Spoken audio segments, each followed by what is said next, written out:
Welcome back to Trinidad and Tobago. I'm Hema Ramkissoon. This is the Morning Brew. Now, earlier, last week actually, there was a story that I think kind of raised a lot of eyebrows. Cannabis, marijuana, decriminalizing, legalizing some of the drugs that have been deemed illegal. Drug use and drug abuse in our country. Who's using it?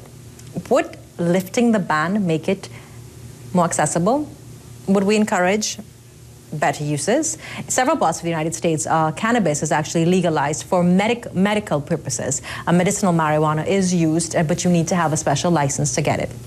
Joining us on set this morning, psychologist Daryl Joseph. Daryl, good morning. How are you? Fine, thank you. Good morning, Hema. Good morning, Trinidad and Tobago. Now, this morning we're dealing with a different kind of topic. Yes. And a lot of people are going to look at the topic bar and think, what? Right now, whether it be a joint, it be £5, £10, it's the same set of rules, the same set of things you will be dealing with. Yes. The possibility of decriminalizing marijuana. Okay, so two things that needs to be clear as we get into this discussion. One is exactly why the suggestion came up in the first place, what problem the suggestion was intended to resolve, and then what it actually means, okay? It came out of a report from the OAS, the Organization of American States, specifically as a means, just up for discussion, a means of stemming the illegal drug trade. So that's what it's intended to do, to stem the black market for drugs, in other words, all right? Now, understanding what decriminalizing means. When people hear decriminalizing, the first thing they think is, oh, so that means everybody now could go grow weed and stand up by the side of the road and sell, and everybody could walk up and down like how we treat alcohol or tobacco. It does not mean that. There are a couple of countries, as you said, there's a couple of states, I think Washington and Colorado in the US, that have legalized it. There are countries, a couple of countries, just I think North Korea and the Netherlands. And there's a number of other places that have decriminalized it. And what decriminalization means is that citizens, adult citizens are allowed a limited amount for personal use. So it does not mean that in countries where it is decriminalized that people can go and sell it.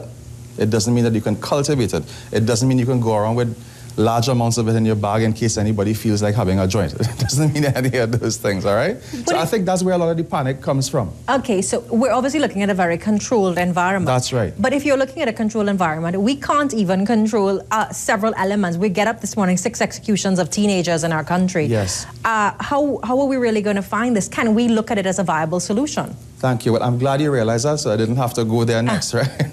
Because I think the biggest challenge we would have in implementing something like this is exactly that, is how do we control it? What tends to happen in the country is, for example, okay, let's look at a couple of laws that have been introduced in recent times, all right? Seatbelt law.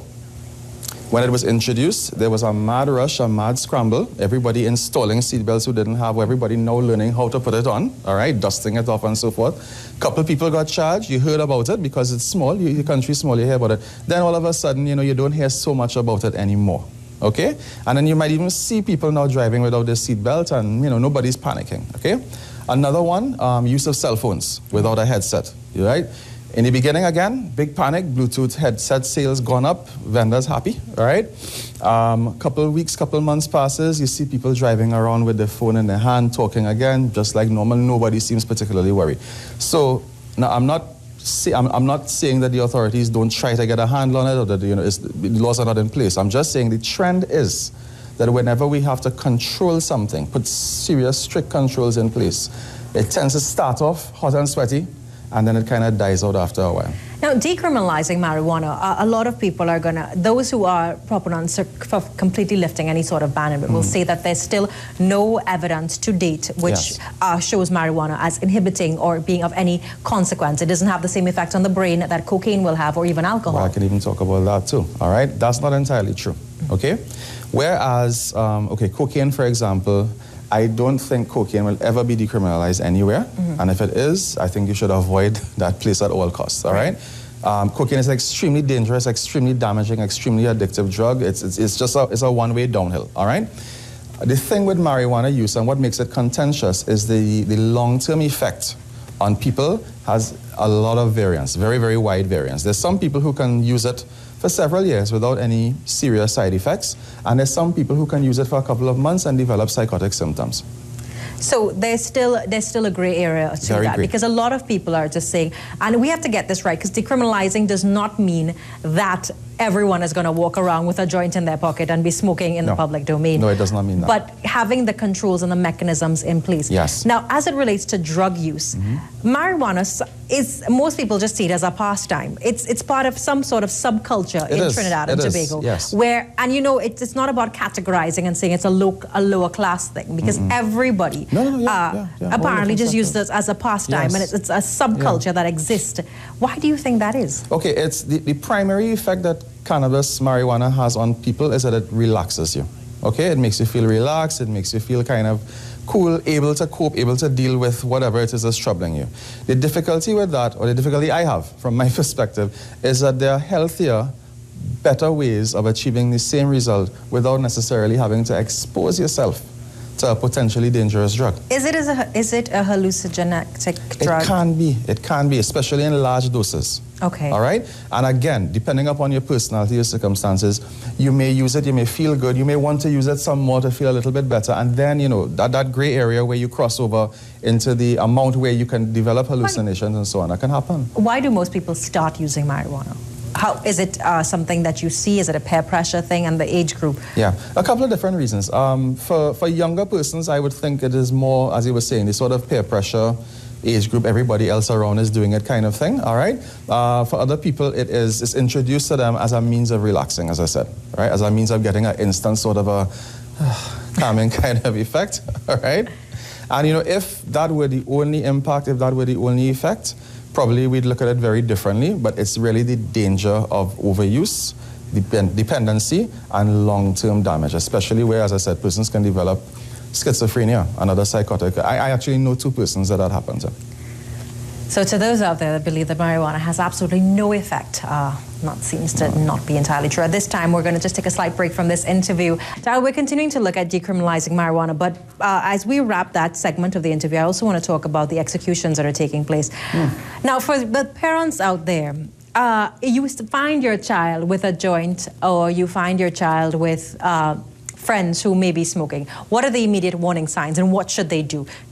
Okay, and when they say warning signs, in terms of detecting that the child might be using? Yes. All right. Because marijuana relaxes a person and makes them feel, you know, calm and less anxious, you see what I call a sort of a slow-down kind of effect in persons who've been using. So in terms of a behavioral sign, you would find that the child might be, you know, extremely relaxed, almost like if they're moving a fraction of a second behind real time. Sometimes the speech can become very slurred, very slow. Sometimes your thought processes begin to slow down and the ideas don't flow and don't come out the way that they normally do. In some people, you might see a reddening of the eyes, and in long-term users, you may see the darkening of the lips, but early users, you're not necessarily going to see those signs. And if a parent suspects, if a parent has found a child smoking marijuana, should they send them to drug rehab? At what point do you do it? You need to talk with the child first off. You know, every time I come, I always end up talking something about relationship between parents and children, all right? So you definitely need to have a discussion with them and find out why they're doing this in the first place, as best you can, and then take action accordingly. 6 executions, 16-year-old shot 15 times, 17-year-old and a 17-year-old. Yeah, I'm extremely saddened by that whole thing. What does it say about our nation? It's a continuation of what we've been talking about before. To some extent, it's a sort of a concentrated microcosm of what's going on in the wider society, but we're seeing it perpetuated here because of the level of tension, because of the level of frustration, the level of hopelessness that people in the area experience, where this seems to be the only way. Yeah. There seems to be no set of rules anymore. No, you look at a 16-year-old girl and you shoot her. Yeah, there aren't. Before there was some sort of code of conduct, I think that even criminals would adhere to. Out the window. Out the window. Well, have we completely lost this completely?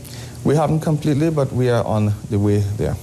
We're on the way there. Daryl, thanks so much for joining us this morning. Sure. Decriminalizing cannabis.